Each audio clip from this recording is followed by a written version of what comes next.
Antes de Roma dominar o mundo, outra grande potência dominava os mares. Muito antes das legiões de César marcharem pelos continentes, havia Cartago, a rainha do Mediterrâneo, construída com base no comércio, na coragem e na ambição. Fundada por marinheiros e mercadores do Oriente, Cartago surgiu na costa do norte da África.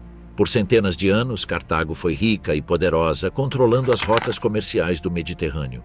Mas do outro lado do mar, um inimigo poderoso crescia. Um inimigo definiria seu destino e não descansaria até que Cartago se transformasse em cinzas e pó. Esse inimigo era Roma. No início, eram parceiros. Negociavam, assinavam tratados e, por um tempo, compartilharam o mesmo mar em paz. Mas a paz entre duas potências em ascensão nunca dura para sempre. Logo, a competição se transformou em medo, o medo em ódio e o ódio em guerra. O que se seguiu foram as guerras púnicas. 3 conflitos massivos que decidiriam quem governaria o mundo antigo e quem seria eliminado dele. Roma, o Império da Terra, ou Cartago, o Império do Mar.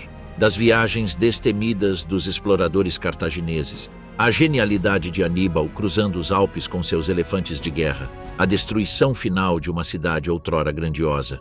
Esta é a história de a ascensão e queda de Cartago, a cidade que ousou rivalizar com Roma e pagou o preço final. O povo do Mar Púrpura. Muito antes das torres de Cartago se erguerem sobre o mar, seus ancestrais vieram do extremo leste, das montanhas e costas do antigo Líbano. Por volta de 3000 a.C., esse povo, conhecido mais tarde como fenícios, construiu sua vida entre as montanhas e o mar. As montanhas do Líbano já foram cobertas por densas florestas de cedro, pinheiro e carvalho. O ar cheirava a seiva e sal. O terreno era acidentado e íngreme demais para grandes cidades, mas perfeito para a construção naval. Abaixo, ao longo da estreita faixa costeira, surgiram os primeiros portos fenícios: Biblos, Sidon, Tiro e Berito. Pequenas cidades-estados independentes conectadas pelo comércio, pela língua e pelos deuses. Eles não se chamavam fenícios. Era um nome grego, Phoeniques, que significa povo púrpura, uma referência à tinta carmesim profunda que os tornou famosos. Os gregos se maravilhavam com a habilidade deles, com a forma como esses navegadores transformavam um simples molusco do mar numa cor digna de reis. Mas, para eles mesmos, eram simplesmente cananeus, o povo da costa, os senhores do horizonte. Durante séculos, os fenícios viveram à sombra de potências maiores, com o Egito ao sul e a Mesopotâmia a leste. Ambos exigiam tributos e viam as cidades fenícias como súditos a serem tributados, não como iguais a serem respeitados. Os piores desses senhores eram os assírios, um grupo de conquistadores implacáveis que varreu o Oriente Próximo como fogo. De 1200 a 700 a.C., a terra entre os rios e o mar era um campo de batalha. Impérios surgiram e caíram, e os assírios se tornaram o pesadelo das nações. Escravizaram populações inteiras, arrasaram cidades e levaram seus despojos de volta para suas capitais no norte da Mesopotâmia, onde hoje é o Iraque. Os fenícios, pragmáticos e astutos, sobreviveram pagando tributos em prata, cedro e cobre. Aprenderam que a submissão podia ser um escudo, e a diplomacia, uma arma mais afiada que qualquer espada. Quando os reis assírios exigiram ouro, os fenícios sorriram e entregaram mais do que o suficiente para manter suas cidades seguras. Mas não se esqueceram. Sob sua polida obediência, esperaram. E quando os antigos impérios começaram a ruir, eles aproveitaram a oportunidade. Mesmo com a decadência do Egito e da Assíria, os fenícios prosperaram. Tornaram-se intermediários do mundo antigo, com comerciantes que podiam transportar qualquer coisa, para qualquer lugar. Seu artesanato era incomparável. Fabricavam joias de ouro e lápis-lazuli, esculpiam marfim em formas delicadas e moldavam vidro tão fino que refletia a luz como água. Suas tigelas de prata e cerâmica fina eram apreciadas em todas as cortes reais. No entanto, sua verdadeira riqueza não residia na arte, mas na madeira. As florestas de cedros do Líbano eram sagradas, e os faraós do Egito as cobiçavam. O Egito não possuía grandes árvores. Todo o templo, toda a barcaça para os deuses, exigia madeira fenícia. Um texto egípcio conta a história de um sacerdote chamado Wenamun, enviado por volta de 1100 a.C. à cidade de Biblos para comprar madeira para os navios templo do deus Amon. Em séculos anteriores, tal pedido poderia ter sido atendido livremente, já que o Egito era, afinal, a potência mundial. Mas os tempos haviam mudado. O rei de Biblos, Tchekerbaal, atendeu ao pedido do sacerdote com uma exigência: pagamento e em abundância. Ouro, prata, cordas, sacos de lentilhas e até cestos de peixe. O Egito era fraco e os fenícios sabiam disso. Pela primeira vez em séculos, eles não se curvavam mais aos faraós. Este momento marcou o início de uma nova era. Os antigos impérios estavam morrendo e os fenícios estavam saindo de suas sombras. Eles não eram mais servos de reis, estavam se tornando mercadores de impérios. No século 8 a.C., o mundo fenício estava dividido. A leste, Tiro ainda dominava os mares do Levante, mas bem a oeste, uma nova cidade começou a surgir. Chamava-se Cartago. Fundada, segundo a lenda, pela rainha Dido, Cartago começou como uma pequena colônia, um posto avançado fenício construído na costa da atual Tunísia.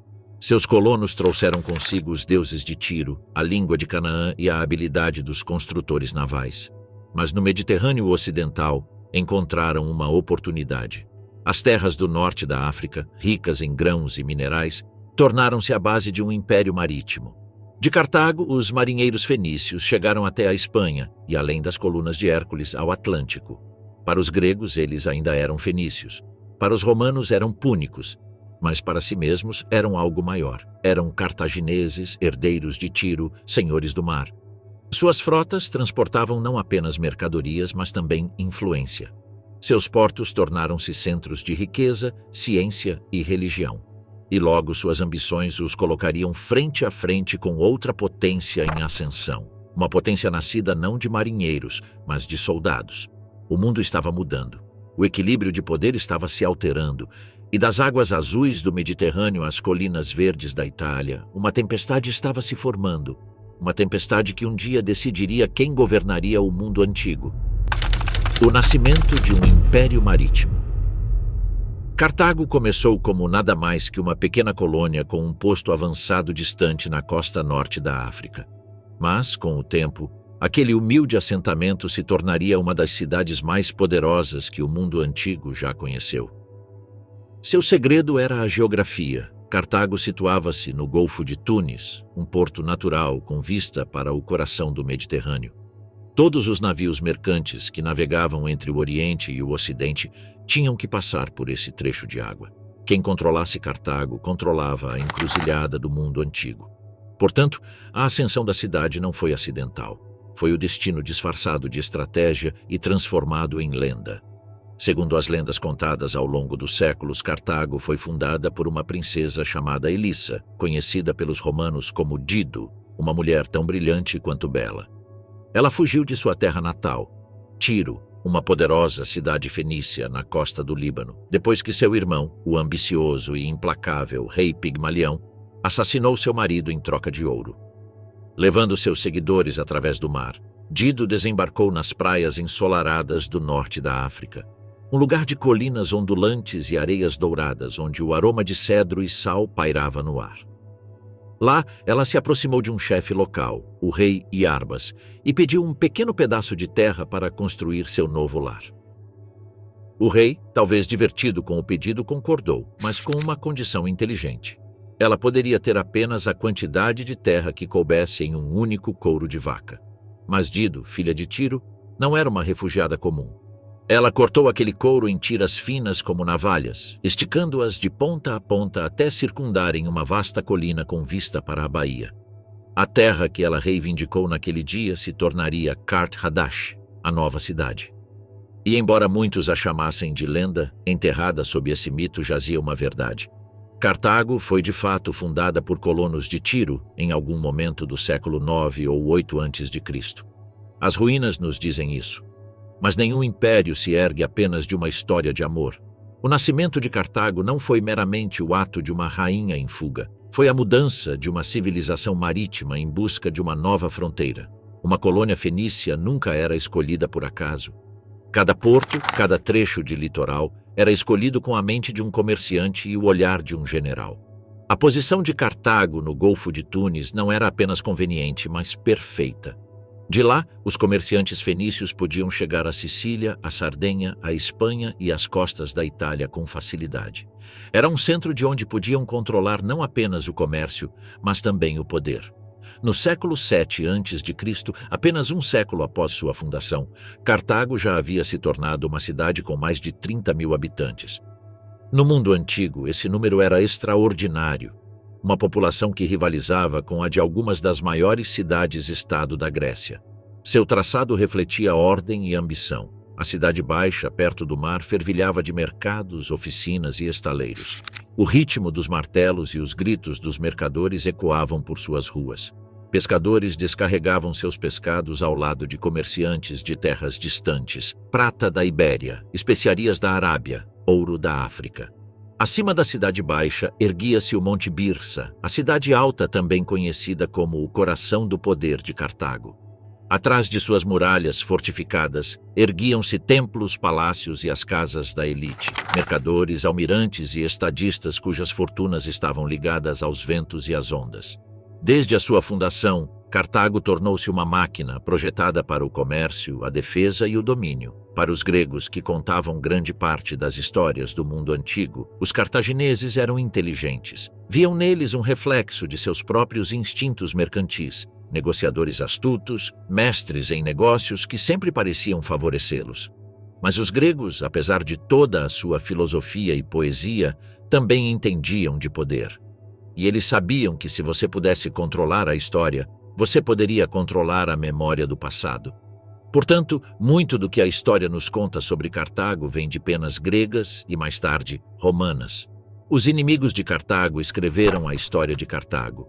E em suas narrativas a astúcia se tornou engano, a diplomacia se tornou astúcia e a ambição se tornou arrogância.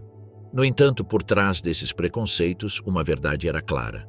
Os colonos fenícios criaram algo extraordinário. Uma civilização que misturava comércio com estratégia, fé com iniciativa e sobrevivência com visão. Os historiadores ainda debatem por que Cartago e não outras colônias fenícias como Gadir tornou-se a potência dominante do Mediterrâneo Ocidental. Cartago era mais do que um porto comercial. Foi construída como uma fortaleza capaz de defender os interesses fenícios do outro lado do mar. Era tanto um mercado quanto um posto militar avançado, uma base naval posicionada para proteger as rotas comerciais que se estendiam do norte da África à Península Ibérica. No século VI a.C., a influência de Cartago se estendeu muito além de suas muralhas. Tornou-se o centro de uma enorme rede de colônias e cidades clientes, com seus navios patrulhando do Marrocos a Malta e seus mercadores trocando mercadorias em todos os portos por onde passavam. Dentro de Cartago, o governo era governada por um sistema de conselhos e autoridades eleitas, com um modelo surpreendentemente sofisticado para a sua época. À sua frente estavam os sufetes, os principais magistrados da cidade, escolhidos anualmente por uma assembleia de cidadãos. Eles presidiam o Senado, uma reunião de comerciantes e generais ricos que debatiam questões de direito, comércio e guerra. Nesta Câmara do Conselho eram tomadas decisões que poderiam alterar o curso das nações, novos acordos comerciais, expansões da frota ou o estabelecimento de colônias no exterior.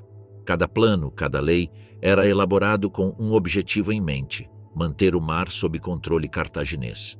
A princípio, as ambições de Cartago eram práticas, com lucro e proteção. Como todas as cidades fenícias, buscavam metais, corantes, madeira e grãos. Mas, à medida que sua riqueza crescia, também crescia sua sede de domínio. Expandiram-se ao longo das costas da Sardenha, Sicília, Córcega e Espanha. Todos esses locais são ilhas e terras que oferecer tanto recursos quanto alcance. E lentamente, quase sem perceber, Cartago começou a se transformar de uma rede de comerciantes em algo muito mais formidável, algo como um império. Os historiadores chamam isso de avanço imperial, o momento em que mercadores se tornam governantes e rotas comerciais se tornam fronteiras. No século IV a.C., Cartago não era mais apenas a herdeira de Tiro, era sua sucessora e superior. A cidade havia se tornado uma superpotência, comandando o Mediterrâneo central e ocidental com frotas inigualáveis em velocidade ou tamanho. mas todo império que se ergue projeta uma sombra. E do outro lado do mar, um poder mais jovem e faminto começava a se agitar. Esse poder era Roma. E logo, os mares que antes transportavam apenas comércio ficariam vermelhos de guerra. O Império do Comércio. No século VI a.C., Cartago havia se tornado o coração pulsante de uma vasta rede comercial, com seus navios cruzando o Mediterrâneo como veias bombeando riqueza para o corpo de um império. Da costa sul da Espanha traziam para casa peixe salgado e prata, extraídos de minas ibéricas tão profundas que os homens desapareciam nelas e nunca mais retornavam. Do outro lado do mar, a cerâmica grega fluía pelos portos de Cartago, transportada por mercadores fenícios para as colônias ocidentais e o interior da África. Ao norte e oeste, o estanho vinha da Galícia e até, alguns acreditavam, das ilhas enevoadas da Grã-Bretanha, onde o sol desaparecia atrás de horizontes cinzentos e os ventos traziam sussurros de outro mundo. E havia também homens, mulheres e crianças, comercializados como qualquer outra mercadoria.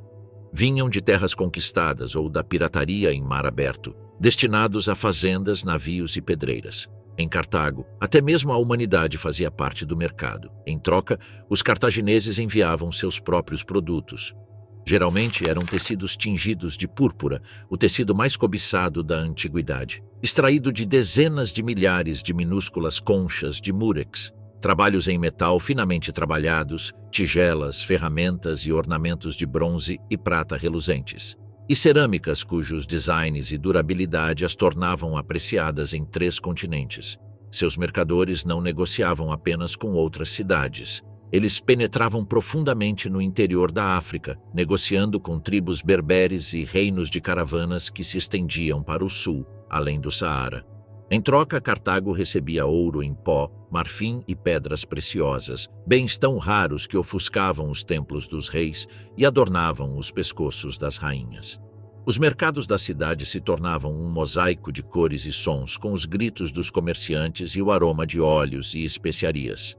Os cartagineses eram artesãos, inovadores e artistas. Disse que seus ancestrais, os fenícios, inventaram o sopro de vidro, uma habilidade que transformou a maneira como o mundo antigo via a beleza e a luz. Eles dominavam a metalurgia, moldando ferramentas e joias tão complexas que até a própria Bíblia falava com admiração de seu trabalho manual. Das areias do Iraque aos vales do norte da Itália, os arqueólogos ainda encontram suas criações, que incluíam tigelas de bronze com entalhes delicados, ornamentos de prata adornados com cenas de deuses e marinheiros, e fragmentos de vidro colorido que outrora refletiam o sol do Mediterrâneo.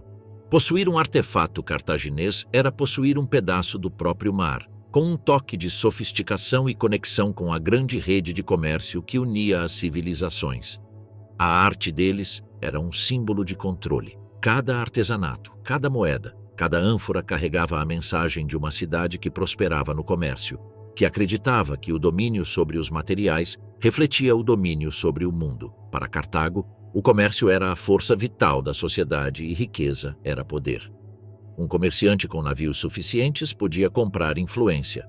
Um comerciante com os contatos certos podia decidir a política. A cidade não tinha um exército próprio de cidadãos. Em vez disso, Cartago pagava outros para lutar em suas guerras. Eles tinham mercenários da Ibéria, Numídia e Gália, homens que lutavam pela prata, não pela pátria. E para pagá-los, Cartago precisava de lucro. Portanto, tudo, desde suas colônias até seu sistema político, girava em torno do comércio. Cada colônia não era apenas um assentamento, mas um nó em uma enorme rede comercial e uma cadeia de portos, armazéns e postos comerciais que conectavam o Mediterrâneo Oriental à costa atlântica. Poucos sabem que esses postos avançados fenícios se tornaram as primeiras cidades de verdade da Europa. Cádiz, na Espanha, fundada por volta de 1100 a.C., ainda prospera hoje como uma das cidades continuamente habitadas mais antigas do mundo. Málaga surgiu 2 séculos depois e Granada 3 séculos depois. Na Sardenha, os fenícios construíram Cagliari. Na Sicília, ergueram os portos de Trapani e Palermo. E até mesmo os pitorescos penhascos de Sorrento, no continente italiano, deixaram sua marca. Por onde passaram, deixaram para trás sua língua, seus deuses e seu conhecimento do mar, moldando o mundo mediterrâneo muito antes do primeiro navio romano partir do Tibre. Cada cidade que construíram tinha seus deuses. Templos e santuários erguiam-se do chão, sentinelas de pedra vigiando os portos e mercados. Em Cartago, os lugares mais sagrados eram os tofetes, terrenos sagrados repletos de lápides esculpidas com símbolos de seus deuses. Aqui os cartagineses rezavam por proteção, por colheitas, por vitória no mar. Seus deuses estavam derretendo um conjunto de divindades provenientes do antigo Oriente Próximo, Egito e Grécia. Seu panteão era enorme, resultado de séculos de comércio, conquistas e intercâmbio cultural. Em seu centro estava El, o grande criador, o pai dos deuses e dos homens, Astarte, sua consorte, deusa do céu, do amor e da guerra, e Baal, o deus do sol ígneo, o portador da chuva, o senhor da renovação e da destruição. Sua religião era multicultural por natureza, aberta a influências estrangeiras. Os egípcios Ísis e Osíris encontraram altares em seus templos. As gregas Deméter e Perséfone eram adoradas sob novos nomes. A religião definia a vida cartaginesa. Cada negócio, cada viagem, cada ato de Estado começava com uma oferenda aos deuses. Em todas as colônias cartaginesas, da Sicília à Espanha, o templo ficava no centro, como se para lembrar ao povo que suas fortunas estavam ligadas não apenas ao mar, mas também aos céus. Mas por trás dessa fé havia uma reputação que assombraria Cartago ao longo da história. Diante de seus rivais, os cartagineses eram aterrorizantes. Escritores afirmavam que, em tempos de guerra, fome ou crise, o povo de Cartago recorria ao sacrifício de sangue. Em meio aos altares em chamas, ofereciam não apenas animais, mas também seus próprios filhos aos deuses. Os relatos descrevem tambores e flautas abafando os gritos, sacerdotes erguendo os braços para o céu enquanto as chamas subiam. Se essas histórias eram verdadeiro ou propaganda, permanecem em debate até hoje.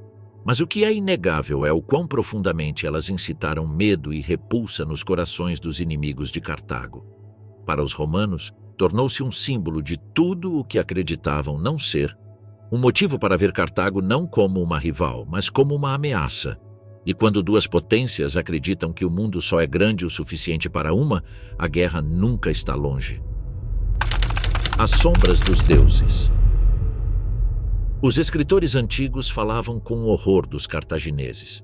Historiadores gregos como Diodoro da Sicília registraram que os cidadãos ricos de Cartago, em momentos de crise, ofereciam seus próprios filhos recém-nascidos às chamas. Dizia-se que os sacrifícios eram feitos a Baal Ramon, o grande deus da cidade, também conhecido como o pai da tempestade e do fogo. Ao abrir mão do que era mais precioso, o povo de Cartago acreditava que poderia apaziguar a ira divina, garantir chuva para seus campos e garantir a proteção da cidade contra a guerra e a fome. Dizia-se que as crianças eram colocadas nas mãos de bronze estendidas da estátua de Baal, e à medida que o fogo subia, as mãos se inclinavam, fazendo com que as oferendas caíssem no inferno abaixo. Se fosse verdade, seria um ritual de luto insuportável e devoção indizível. Mas será que realmente aconteceu? Ou seria, como muitos argumentam agora, uma criação dos inimigos de Cartago, uma arma de palavras criada para marcar a cidade para sempre como monstruosa e desumana?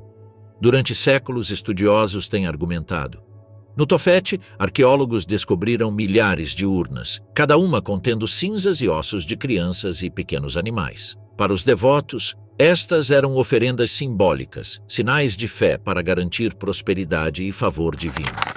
Mas para outros, as evidências apontavam para algo muito mais sombrio. No Museu do Bardo, em Tunis, inúmeras estelas do Tofete estão expostas, com suas superfícies esculpidas com imagens estranhas e assustadoras, incluindo luas crescentes, estrelas e mãos erguidas. Uma em particular fascina pesquisadores há gerações. Ela retrata um sacerdote com a mão estendida em um gesto característico, em pé diante da chama de um altar. O gesto, idêntico ao descrito em textos antigos, sugere o ato de sacrifício.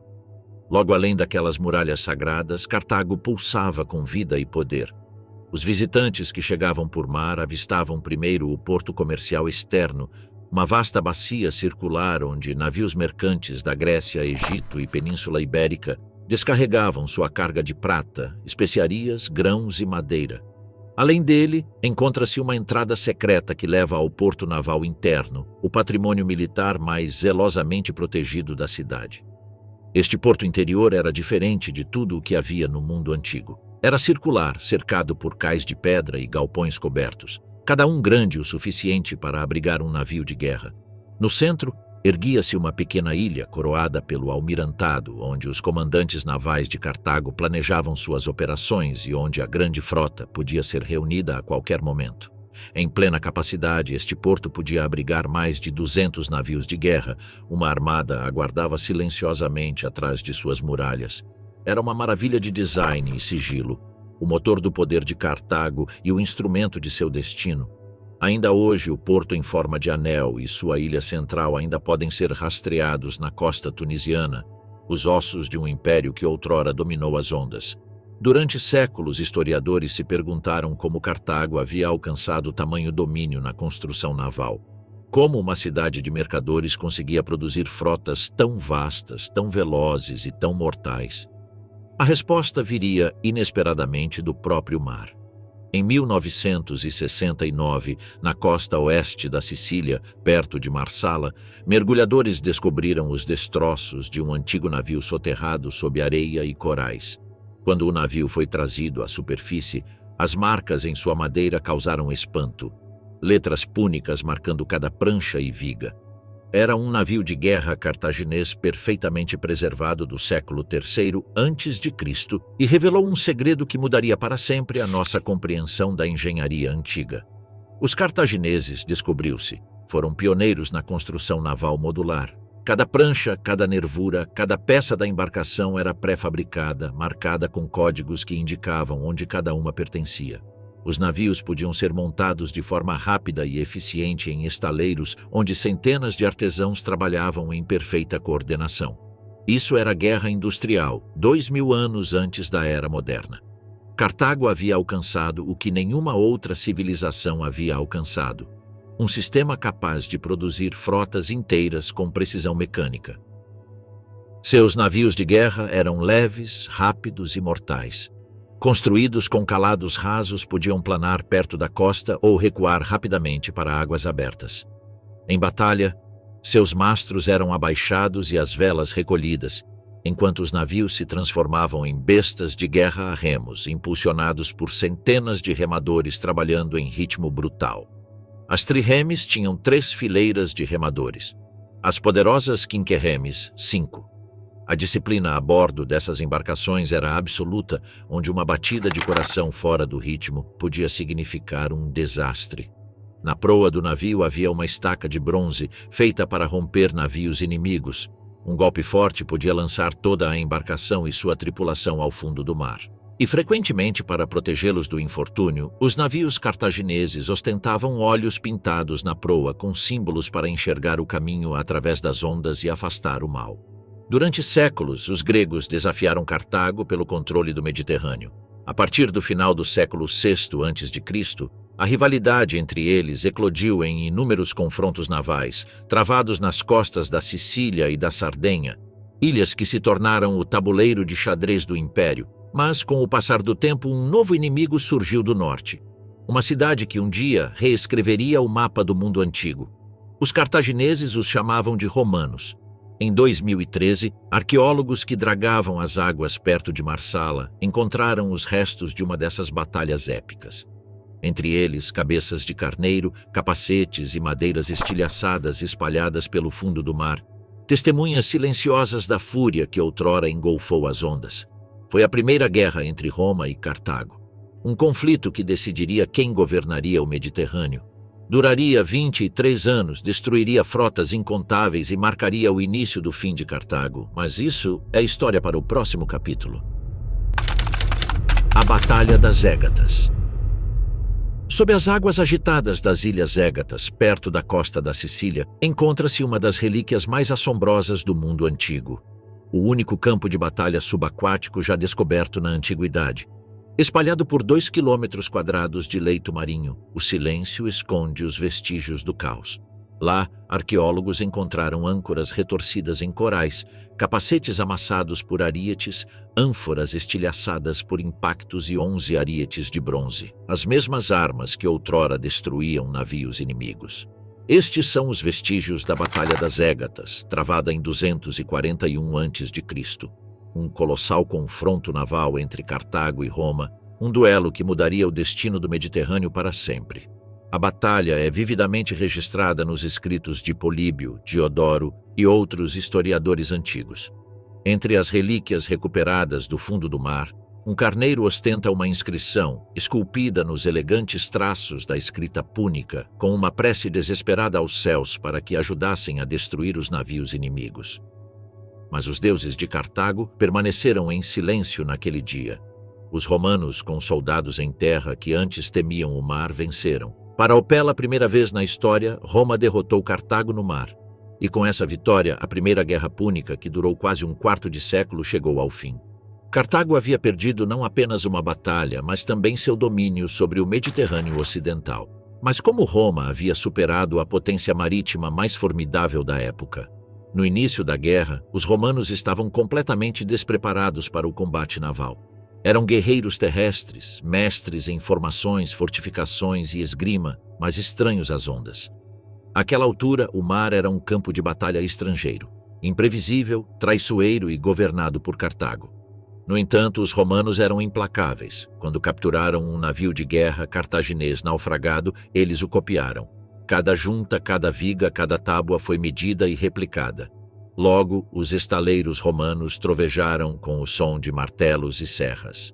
Em poucos meses, eles construíram uma frota inteira, inspirada nos projetos do inimigo. E, como sempre, adicionaram uma inovação brutal conhecida como Corvus, uma ponte de abordagem que transformava batalhas navais em batalhas terrestres. Quando os navios romanos abalroavam seus inimigos, o corvo se chocava contra o convés inimigo, prendendo os navios. Os soldados romanos então atravessavam a ponte, transformando a luta no tipo de combate corpo a corpo que melhor conheciam. Isso resultou em uma mistura aterrorizante de guerra naval e uma que acabaria por colocar a poderosa marinha cartaginesa de joelhos. Era irônico. Os romanos conquistaram o mar apenas imitando o inimigo, uma civilização que outrora inventara a construção naval. Os fenícios, ancestrais de Cartago, foram os pioneiros da engenharia marítima. Dos portos de Tiro e Sidon aos estaleiros de Cartago, eles refinaram a arte de construir embarcações capazes de cruzar oceanos.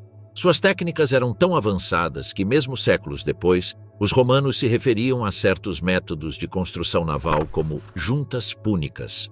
O sistema característico de macho e fêmea, usado para fixar pranchas, foi a base da arte naval e, ainda hoje, os princípios de seu design norteiam a construção naval moderna, embora a madeira tenha sido substituída por aço e plástico e os martelos por máquinas. Mas os cartagineses não construíam navios apenas para a guerra. Construíam-nos para a distância, para a descoberta, para o domínio sobre o horizonte. Para suas expedições comerciais, os cartagineses utilizavam embarcações bem diferentes de seus navios de guerra. Eram cargueiros de casco largo, profundos e imponentes. Popa. Eram lentos, mas capazes de transportar grãos, metais, especiarias, tecidos e famílias inteiras de colonos. Cada navio era como um mercado flutuante, com seus convéses abarrotados de mercadorias para troca e suas cabines cheias de marinheiros, mercadores e, às vezes, gado. Devido ao seu imenso tamanho, os gregos os chamavam ironicamente de gorloi, que significa tinas. Mas essas tinas transportavam a riqueza de Cartago por todo o mundo conhecido. E a bordo de um desses navios, por volta do início do século V a.C., navegou um homem conhecido como Hanão, o navegador. A missão de Hanão era ousada, mesmo para os padrões cartagineses. Ele comandou 60 navios, transportando o que, segundo inscrições, eram 30.000 pessoas, com destino não à guerra, mas à descoberta. Ele navegou além das colunas de Hércules, o que hoje chamamos de Estreito de Gibraltar, deixando para trás o azul familiar do Mediterrâneo. À sua frente, estendia-se o desconhecido Oceano Atlântico, um reino de tempestades, ventos estranhos e terras que nenhum povo civilizado jamais vira. A viagem de Anão o levaria pela costa oeste da África, a terras de florestas densas, terra vermelha e rios repletos de crocodilos. Ele estabeleceu colônias ao longo do caminho, entrepostos comerciais que expandiriam o alcance de Cartago ainda mais pelo mundo. Os cartagineses trouxeram consigo ferramentas, sementes, ídolos de seus deuses e mercadorias para trocar com quaisquer povos que encontrassem. Cada canto do navio estava abarrotado de carga. Para aqueles que observavam essas embarcações partindo da costa tunisiana, elas deviam parecer cidades flutuantes, à deriva rumo aos confins do mundo. De acordo com uma antiga tradução grega do registro de viagem de Anão, guardado no Templo de Baal, em Cartago, sua jornada foi repleta de descobertas surpreendentes e perigos assustadores. Anão escreveu sobre montanhas de fogo que iluminavam o céu, provavelmente erupções vulcânicas vistas de longe. Ele descreveu terras onde as próprias estrelas pareciam queimar, e pessoas com corpos cobertos de pelos que atiravam pedras nas tripulações cartaginesas da costa. Essas mulheres peludas, disse Anão, foram capturadas e trazidas a bordo, mas lutaram ferozmente, e os marinheiros foram forçados a matá-las. Suas peles foram trazidas de volta para Cartago, onde foram exibidas em templos como prova do que haviam encontrado. Foi a partir dessa história que os gregos mais tarde cunharam uma palavra estranha: gorilas. Apesar das tempestades, da fome e do terror, a expedição de Anão foi bem sucedida. Ele havia ido mais longe do que qualquer cartaginês antes dele, mais longe talvez do que qualquer marinheiro mediterrâneo da época. Nas terras que hoje são a Mauritânia e o Senegal, os cartagineses aprenderam um novo tipo de comércio, um comércio sem palavras. Eles colocavam suas mercadorias na praia e se retiravam. Os moradores locais saíam, examinavam as mercadorias e deixavam ouro em pó ou marfim ao lado delas. Se os cartagineses aceitassem a oferta, eles aceitavam o negócio. Caso contrário, os locais adicionariam mais até que ambos os lados estivessem satisfeitos. Tudo sem dizer uma única palavra. Chamado de silencioso comércio, construído não na linguagem, mas na confiança e no medo. Na época de Anão, Cartago havia se tornado a potência dominante do Mediterrâneo Ocidental. Suas colônias se estendiam da Espanha ao norte da África, da Sardenha à costa atlântica. Governava pelo comércio, pela riqueza e pelo poder de sua marinha. Mas bem ao norte, outra cidade surgia, uma que não comercializava, mas conquistava. Uma que não navegava em busca de descoberta, mas de domínio. Os romanos haviam saboreado a vitória e voltariam, e desta vez não parariam até que Cartago fosse incendiada. O comércio silencioso. O princípio do comércio era simples e quase poético em seu ritual. Nas distantes costas africanas, mercadores cartagineses chegavam ao amanhecer. Desciam de seus navios e espalhavam suas mercadorias na areia com jarras de azeite, marfim esculpido e tecidos brilhantes tingidos com a cor dos reis. Em seguida, recuavam.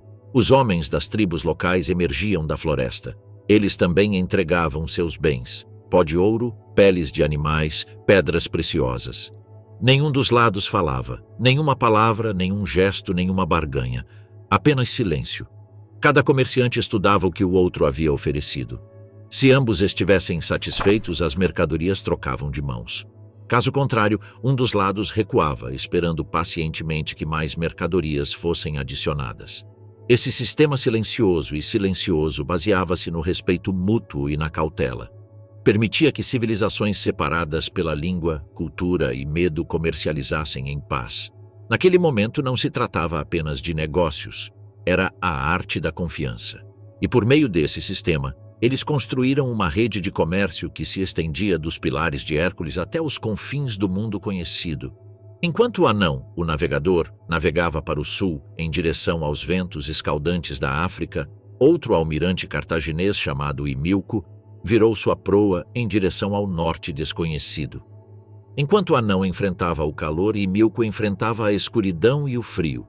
Ele navegou até o Golfo da Biscaia, subiu a costa atlântica da França e atravessou as águas enevoadas do Canal da Mancha. Algumas histórias afirmam que ele chegou às Ilhas Tim, agora conhecida como a Grã-Bretanha e a Cornualha, um local onde a própria terra era rica em estanho, a força vital da indústria do bronze de Cartago. Alguns autores antigos sugerem que a viagem de Himilco foi além dos limites do mapa, para o Mar do Norte, talvez até para as terras misteriosas do outro lado do Atlântico. É um mito? Ou um vislumbre da história esquecida? Ninguém pode afirmar com certeza. Mas, se fosse verdade, os fenícios e cartagineses foram os primeiros exploradores globais, séculos antes do início da Era dos Descobrimentos. Onde quer que fossem, do Líbano ao norte da África, da Espanha à Sardenha, os fenícios e cartagineses eram conhecidos por uma coisa acima de tudo: roxo, a cor da realeza, a cor do poder, a cor que definia um império. Seu produto de exportação mais famoso era a púrpura de Tiro, um corante tão raro e tão caro que apenas reis, rainhas e deuses podiam comprá-lo. As primeiras fábricas de corante púrpura foram construídas nas costas do Líbano já no segundo milênio antes de Cristo, e a partir daí o artesanato se espalhou para todos os cantos do mundo fenício, incluindo Cartago. O ingrediente secreto era um pequeno e modesto caracol marinho conhecido como múrex. Ao ser esmagado, liberava um fluido oleoso e pungente que se transformava no tom de roxo mais vibrante conhecido no mundo antigo. Mas o processo era horrível. O cheiro era insuportável. Oficinas inteiras exalavam um cheiro de decomposição, enquanto milhares de caracóis eram fervidos para extrair apenas algumas gotas de corante. No entanto, o resultado não tinha preço. Segundo a lenda, foi um deus quem primeiro descobriu o segredo. Caminhando pela praia com seu cão branco, a divindade notou que a boca do animal havia ficado roxa após morder um caracol. Quando o deus limpou a cor em um pano, percebeu lá não havia sangue. Era lindo. Dessa descoberta surgiu a fortuna de um império. Ainda hoje, o processo permanece misterioso. Poucas pessoas sabem como fazer a verdadeira púrpura de Tiro, mas uma artista francesa, Inga Burskine-Connolly, dedicou sua vida a revivê-la. Ela explica com a mesma reverência silenciosa demonstrada nas oficinas da antiga Sidon, onde dizia que cozinhar o caracol é fácil. Extrair sua alma, ou o corante, é a parte difícil. O naturalista romano Plínio, o Velho, descreveu o processo em seus escritos. Primeiro, as glândulas eram retiradas dos caracóis e deixadas de molho em água. Lentamente, o líquido passou de azul claro para esverdeado, depois para um cinza escuro e, finalmente, para um amarelo dourado transparente. Depois veio a longa espera. A mistura teve que fermentar, muitas vezes em urina ou potássio, por dias sob calor suave até que a cor se intensificasse. E quando o pano foi finalmente mergulhado e exposto à luz solar, um milagre aconteceu. O amarelo desbotou para violeta. O violeta escureceu para carmesim. E o carmesim se tornou roxo real. Não havia dois lotes iguais. Cada um tinha um tom que dependia do mar, da estação e do caracol. Era a tinta dos deuses e conquistadores, usada por imperadores, exigida pelos faraós e cobiçada pelos mercadores cartagineses que a trocavam por ouro. Mas o maior legado de Cartago não foi uma cor, foi um sistema de símbolos que mudou o mundo para sempre. Onde quer que os fenícios comercializassem, eles levavam consigo a língua, a escrita e a memória. Em seus portos movimentados, o comércio exigia registros, listas de mercadorias, preços, pesos e promessas. Tabuletas de argila e pictogramas complexos eram muito lentos e incômodos. Os fenícios precisavam de algo mais rápido, mais simples, mais universal. Então inventaram o alfabeto, 22 sinais simples, cada um representando um único som. Sem deuses, sem símbolos, sem mistérios hieroglíficos, apenas letras. Foi revolucionário. A escrita não pertencia mais apenas a padres ou estudiosos. Comerciantes, marinheiros e artesãos agora podiam aprender a escrever e ler. Essa invenção tornou-se a base da alfabetização em todo o mundo antigo. Da Fenícia, espalhou-se para Cartago, depois para a Grécia, depois para Roma e finalmente para toda a Europa. No antigo Oriente Próximo, outras civilizações escreviam em escrita cuneiforme ou hieróglifos, sistemas complexos que exigiam anos de estudo. Mas o alfabeto fenício era democrático, libertou o conhecimento das garras de templos e reis. Cada som tinha um sinal. Cada sinal podia formar uma palavra, e cada palavra podia registrar uma história, uma lei, um nome e uma vida. Sacerdotes escreviam orações, mercadores mantinham livros-razão, marinheiros escreviam diários de bordo. A cada viagem, o alfabeto se espalhava ainda mais. para Chipre, Grécia, Etrúria e Cartago. Dele surgiram o grego, o hebraico, o árabe, o cirílico e o latim. E através do Império Romano, o alfabeto latino chegou às tribos do norte da Europa. As mesmas letras que você está lendo agora. As mesmas que fluíam de uma pena fenícia há mais de 3.000 anos. De um punhado de comerciantes na costa libanesa, um sistema de marcas e sons viajou através de impérios, línguas e tempos, trazendo as vozes do mundo antigo para o nosso. Assim, embora Cartago seja lembrada por sua riqueza, seus navios e suas guerras, talvez seu maior presente tenha sido algo menos tangível, a própria comunicação. Da tinta púrpura ao comércio silencioso, das viagens de Anão ao nascimento da escrita, os cartagineses e seus ancestrais fenícios não conquistaram apenas mares. Eles conectaram mundos, deixaram para trás não ruínas, mas palavras, e as palavras, ao contrário das cidades, nunca morrem. O fogo que consumiu o mundo. Tudo começou com 22 símbolos simples com marcas esculpidas em argila e tinta em papiro. Mas desses humildes sinais surgiu a fundação de tudo o que hoje chamamos de civilização. Sem o alfabeto fenício, nem a filosofia grega nem o direito romano teriam sido possíveis. Essas mesmas letras, que outrora marcavam remessas de vinho e prata, dariam origem mais tarde às palavras de Platão, aos discursos de Cícero e à poesia de Virgílio. Através da escrita, o mundo encontrou sua voz. Pela primeira vez, as ideias puderam viajar mais longe que seus criadores. O conhecimento podia ser armazenado, copiado e transmitido de geração em geração, primeiro em peles de animais, depois em papel e mais tarde impresso na palavra.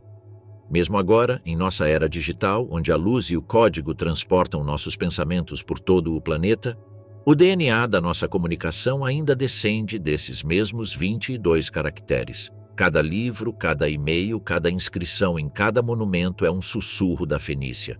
Mas, à medida que a escrita perdurou, o povo que primeiro deu ao mundo suas letras começou a desaparecer da história. Restam apenas ruínas, artefatos espalhados e fragmentos de inscrições para contar sua história. E a razão para esse apagamento foi Roma. Durante séculos, Cartago e Roma coexistiram, ora rivais, ora aliadas, mas sempre conscientes uma da outra. Havia tratados entre elas, rotas comerciais compartilhadas e até cooperação militar. Mercadores cartagineses circulavam livremente pelos portos romanos e embaixadores romanos visitavam os mercados reluzentes de Cartago. Por um tempo houve paz, mas a paz tem um coração frágil. Ela sobrevive apenas enquanto ambos os lados precisam dela. À medida que Roma se expandia, engolindo a Itália no século IV a.C., começou a ansiar por mais. E Cartago, rica e dominante em todo o Mediterrâneo ocidental, estava diretamente em seu caminho. No centro dessa tensão crescente estava a ilha da Sicília, a encruzilhada do mundo antigo. Durante séculos, Cartago travou pequenas guerras contra cidades-estado gregas, assumindo lentamente o controle de suas costas ocidentais. Para os cartagineses, a Sicília era sua por direito de conquista. Mas para os gregos orientais de Siracusa, Roma agora parecia uma potencial salvadora, com um novo poder em ascensão que poderia finalmente romper o domínio de Cartago. A faísca foi acesa e a Sicília se tornaria o fósforo que acenderia um século de guerra. Quando a Primeira Guerra Púnica eclodiu em 264 a.C., Roma nunca havia travado uma batalha naval. Eram soldados da terra e fazendeiros que se transformaram em legiões. Cartago, por outro lado, dominava o mar. Seus estaleiros eram lendários, seus almirantes inigualáveis. No início, Roma literalmente fracassou. Suas frotas afundaram em tempestades, suas tripulações se afogaram e suas táticas eram primitivas em comparação com a arte náutica cartaginesa. Mas Roma se adaptou. Capturou um navio cartaginês que havia encalhado e o copiou peça por peça, tábua por tábua, prego por prego. Estudaram seu design, aprenderam seus segredos e construíram centenas de navios semelhantes. Então, num golpe de inovação, os romanos transformaram a guerra marítima em uma batalha terrestre. Inventaram o Corvus, uma ponte de embarque que podia ser acoplada a navios inimigos, permitindo que os soldados romanos lutassem como se estivessem em terra firme. Funcionou.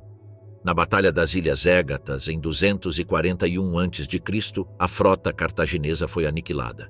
Roma havia vencido sua primeira guerra no mar, e Cartago, humilhada, foi forçada a render a Sicília. Mas a ferida era profunda, mas Cartago não perdoaria, e Roma não esqueceria. Nos anos seguintes, Cartago reconstruiu sua força. Sob a liderança de Amílcar Barca, um brilhante general e estadista, a cidade voltou suas ambições para o oeste, conquistando novas terras na Espanha para recuperar sua riqueza perdida. O filho de Amílcar, Aníbal, cresceu neste mundo de vingança. Ainda menino, reza a lenda. Ele foi levado ao altar de Baal, onde fez um juramento solene: odiar Roma enquanto vivesse. Ele cumpriria essa promessa. Quando a Segunda Guerra Púnica eclodiu em 218 a.C., Aníbal fez o que ninguém acreditava ser possível. Com um exército de 90.000 homens, cavalaria e elefantes de guerra, ele cruzou os Pirineus, o Ródano e finalmente os Alpes, uma barreira congelada e mortal que os romanos consideravam intransponível. Foi um dos feitos militares mais impressionantes da história. Do outro lado, Aníbal desceu sobre a Itália como uma tempestade. Ele esmagou as legiões romanas em Trébia, no lago Trasimeno e em Canas, onde mais de 50.000 romanos foram massacrados em um único dia. A frase Hannibal ad portas foi ouvida em Roma significando Hannibal às portas, mas Aníbal nunca atacou a cidade propriamente dita. Ele esperou por aliados que nunca apareceram, e com o passar dos anos a resiliência de Roma começou a se manifestar. Eles se recusaram a se render, aprenderam, se adaptaram e contra-atacaram.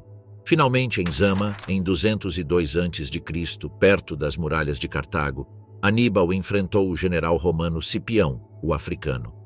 Desta vez, o destino se voltou contra ele. Os elefantes cartagineses entraram em pânico sob as trombetas romanas, pisoteando seus próprios homens. O exército de Aníbal se dispersou.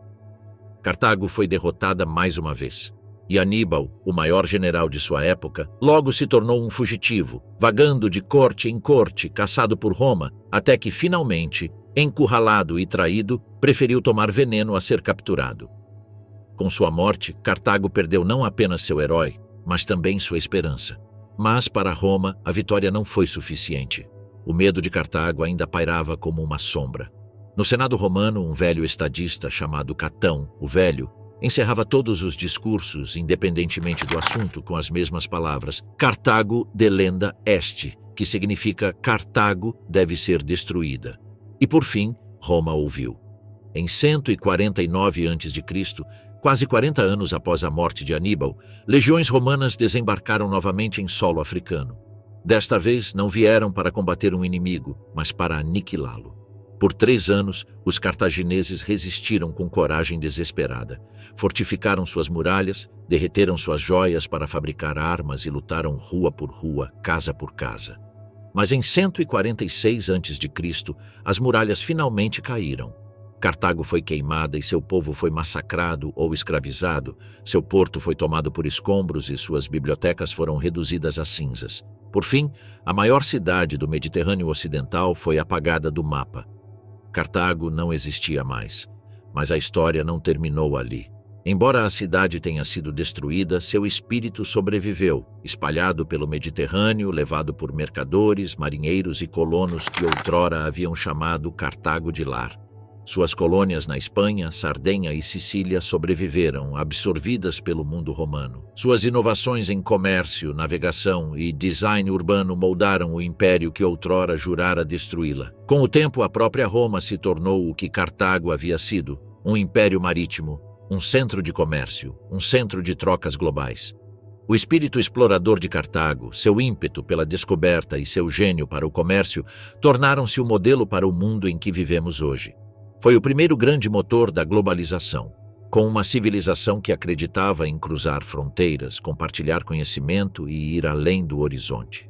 E, acima de tudo, deixou para trás o alfabeto, o verdadeiro legado imortal da Fenícia e de Cartago. Dessas 22 cartas antigas surgiram as palavras de Homero, os decretos de César, as escrituras da fé e as línguas da Europa moderna. Os mesmos caracteres ainda piscam em nossas telas, milhares de anos depois. Cartago sucumbiu ao fogo e ao aço, mas sua língua, comércio e visão perduraram. Pois, embora Roma tenha destruído seu corpo, a alma de Cartago vive em cada palavra que escrevemos. As cinzas do Império. Quando os incêndios de Cartago finalmente se extinguiram, o ar acima das ruínas tremeluziu com fumaça e silêncio. Durante 17 dias, as chamas devoraram a cidade, com templos em ruínas, estátuas de mármore derretendo em poças de água e as outrora orgulhosas muralhas do porto ruindo sob o martelo implacável das máquinas de cerco romanas.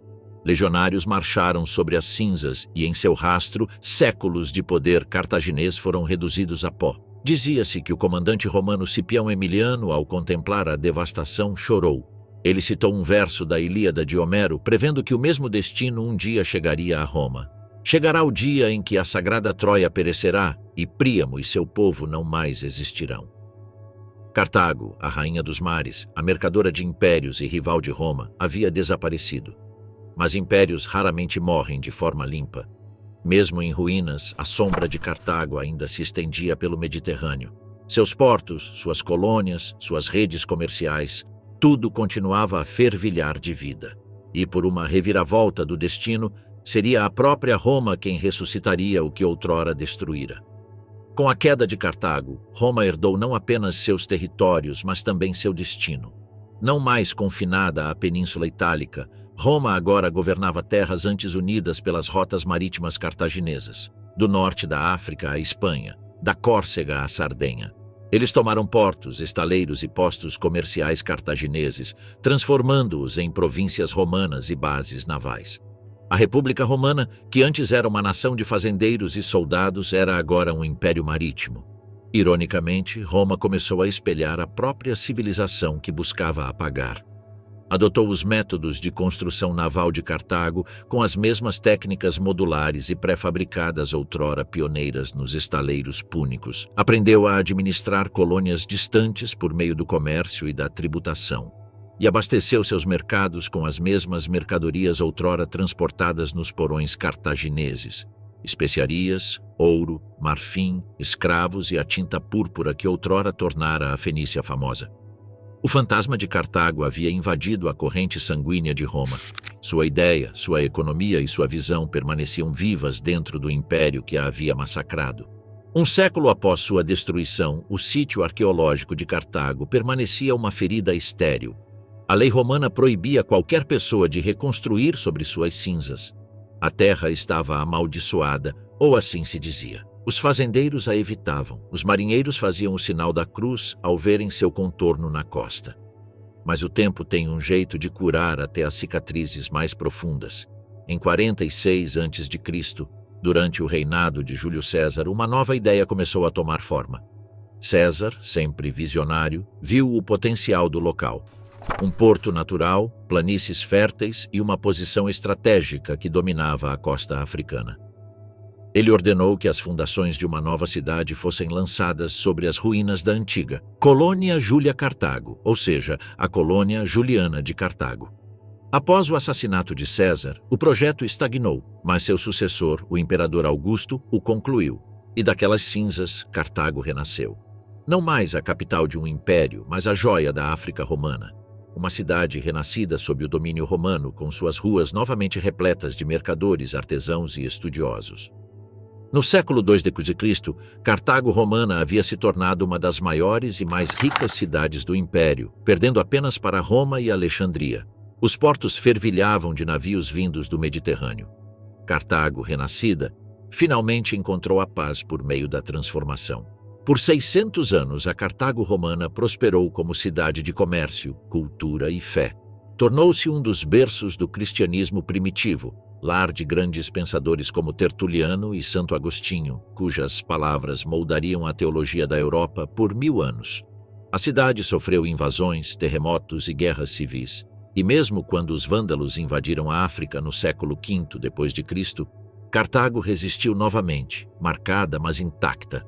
Somente em 698 d.C., quando o califado omíada conquistou o norte da África, a antiga cidade finalmente caiu em silêncio novamente.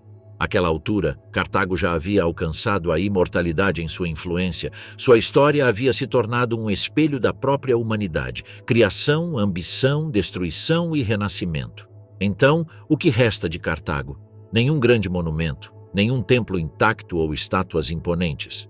Apenas muros quebrados, cacos espalhados e os contornos de portos há muito tempo cobertos de areia. Cada porto que comercializa através de um oceano, cada mercador que navega além do horizonte, cada palavra escrita nos alfabetos do Ocidente. Todos eles carregam um fragmento de Cartago. Isto foi a primeira a imaginar um mundo conectado pelo comércio e pela cultura. Um mundo não limitado pelo império, mas pela troca. Seus exploradores se aventuraram além dos limites do mundo conhecido. Seus comerciantes uniram a África, a Europa e o Oriente Próximo séculos antes de Roma sequer sonhar com um império. E, por meio do alfabeto de seus ancestrais fenícios, Cartago deu à humanidade sua ferramenta mais duradoura, o poder de escrever, de lembrar, de ser imortal. Hoje, as ruínas de Cartago ficam perto da moderna Tunis, como um campo tranquilo de pedras quebradas e vento sussurrante, onde a luz do sol brilha sobre o mármore estilhaçado enterrado na poeira. Turistas vagam entre as ruínas, passando os dedos pelas bordas dos muros em ruínas que outrora formaram o coração pulsante de um império. Aqui, senadores debatiam o destino das nações. Aqui, mercadores do mundo inteiro pechinchavam por ouro, marfim e seda. Aqui, sacerdotes rezavam a Baal sob a fumaça de fogueiras sagradas. É difícil imaginar que esta paisagem calma tenha sido outrora repleta de som e ambição. Uma cidade de energia incomparável, cujos portos vibravam com vozes de todas as margens do Mediterrâneo. Navios outrora lotavam o porto militar circular, com seus cascos brilhando sob o sol africano. Soldados treinavam nos pátios e o aroma de especiarias, óleos e incenso enchia o ar. O próprio Aníbal pode ter estado onde os visitantes estão agora, com o olhar fixo no horizonte, o coração repleto de visões da queda de Roma. Se você ficar em silêncio e fechar os olhos, quase poderá ouvir o som de remos batendo nas ondas, o estrondo das ondas contra cascos púnicos, o rugido distante de elefantes de guerra marchando pela poeira. Quase dá para sentir o pulsar da cidade que um dia desafiou o próprio poder de Roma. Sob as calmas águas azuis do Golfo de Tunis, os fantasmas dos marinheiros cartagineses ainda parecem remar em busca da memória da glória. Cartago desapareceu e suas muralhas ruíram. Seus templos foram queimados e seu nome quase apagado. E, no entanto, nunca foi verdadeiramente perdida. Suas cinzas se tornaram sementes, carregadas pelos ventos do tempo através do mundo. O espírito de Cartago vive nas rotas comerciais que circundam o globo, nos portos que refletem seu design e nos alfabetos que descendem de seus ancestrais fenícios. Cada vez que navios partem em direção ao desconhecido, ou mercadores barganham em terras distantes, eles carregam o legado desta outrora grandiosa cidade. Enquanto a humanidade navegar pelos mares, enquanto escrevermos, construirmos, explorarmos e sonharmos além de nossas costas, Cartago perdurará. Arderá eternamente, mas nas chamas da memória e da imaginação. Sua história é a história da resiliência, da criação e da destruição, do orgulho e da renovação. Os romanos podem tê-la arrasado, espalhando sal sobre seus campos, mas não conseguiram apagar sua ideia. Cartago tornou-se mais do que pedra. Tornou-se um símbolo de que a grandeza pode ressurgir da ruína e de que nenhum império, por mais poderoso que seja, dura para sempre. Cartago pode ter queimado, mas de suas cinzas renasceu o mundo moderno.